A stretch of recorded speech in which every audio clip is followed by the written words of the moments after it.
Dear students, good afternoon. In previous class, students, you read about the different types of the plants, which is divided into different groups. That is the first algae, and next is the bryophyta.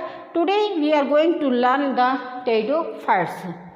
In bryophytes, you see the students, the gametophytic phase is the dominant to the sporophytic phase, and here you see the sporophytic phase is the dominant to the gametophytic phase.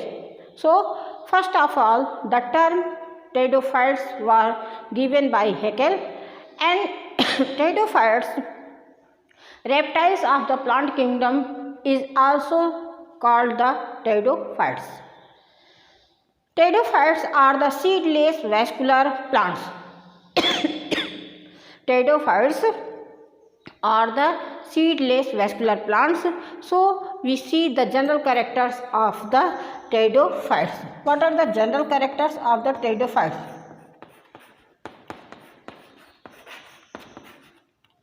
General characters.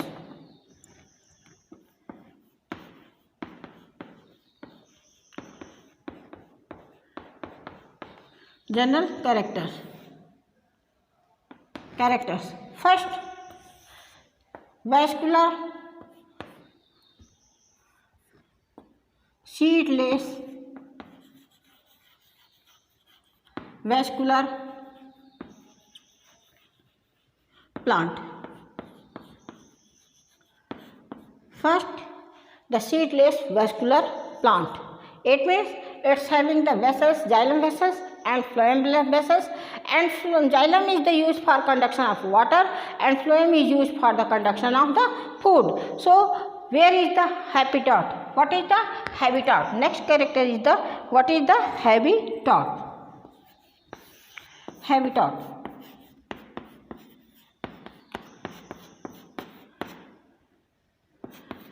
The plant is growing on the damp,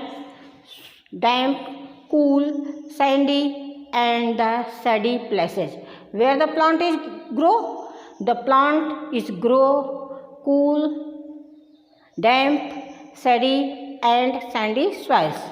So, the first terrestrial plant possesses the vascular tissue, that is the pteridophytes. Again, what is the structure? There is the structure of the plant body. Next character is the how the plant body. Plant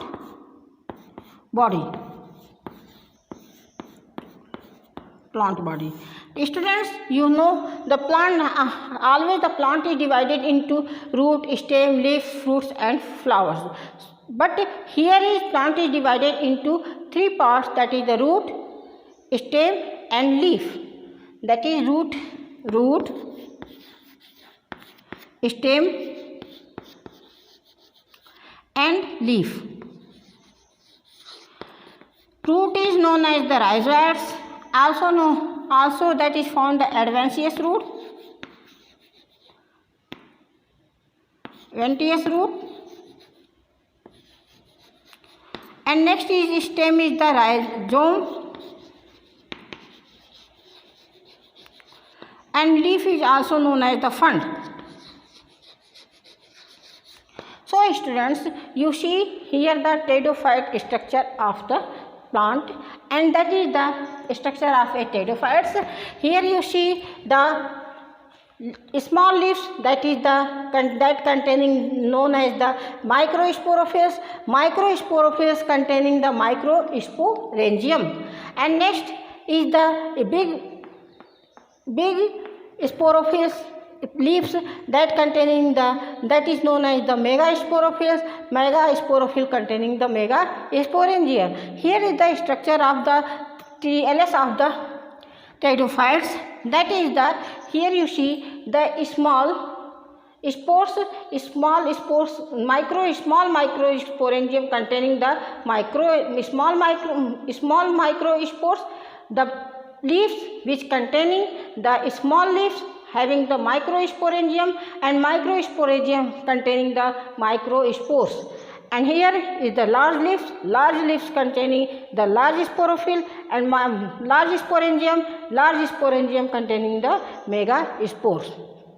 So you see how the leaves containing the spores in the pteridophytes. So students, next is the phases of the life cycle. What are different phases involved in the pteridophytes life cycle? Phases of the life cycle. Phases of life cycle.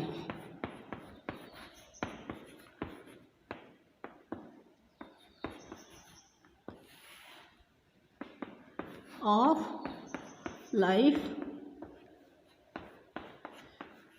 cycle. Phases of life cycle. Students, the sporophytic stage. Two phases are involved in the life cycle of the pteridophytes. First is the sporophytic,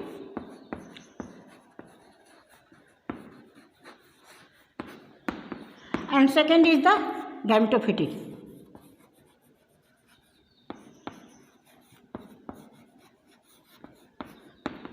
Sporophytic is dominant on gametophytic. Dominant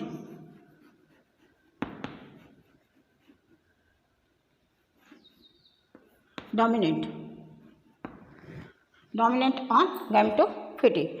Students, you see the sporophytic is dominant in the, how sporophytic is dominant, and the leaf of the sporangia, leaf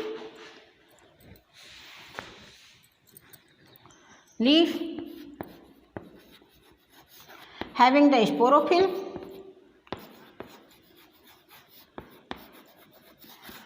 sporophyll containing sporangium,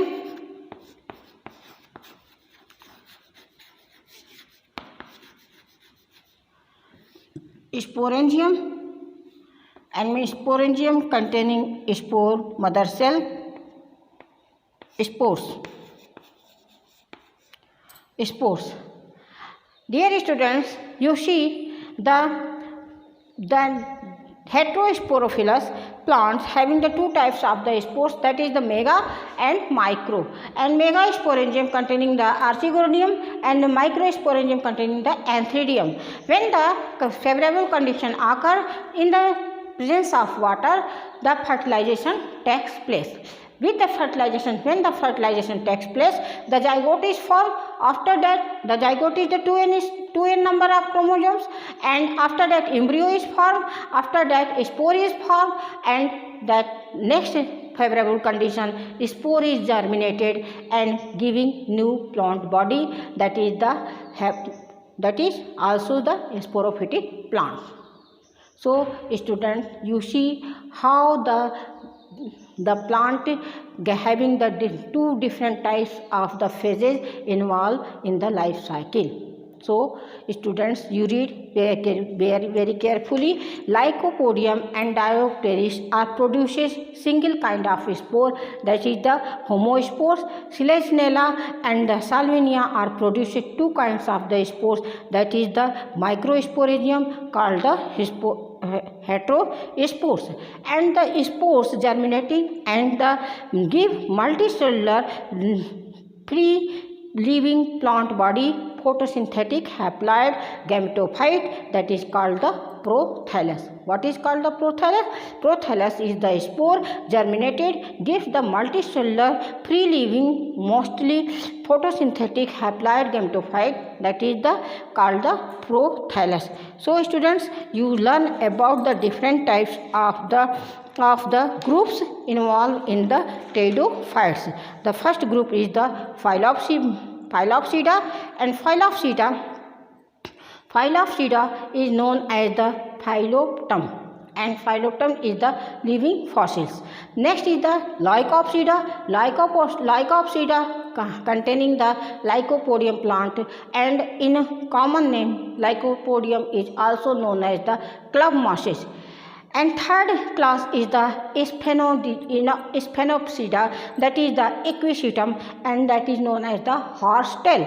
And next is the Pteridopsida, that is the containing the adiatum, and that is known as the walking fern. So what is the economic importance of the pteridophytes? The economic importance of the pteridophytes. Economic importance. Economic importance.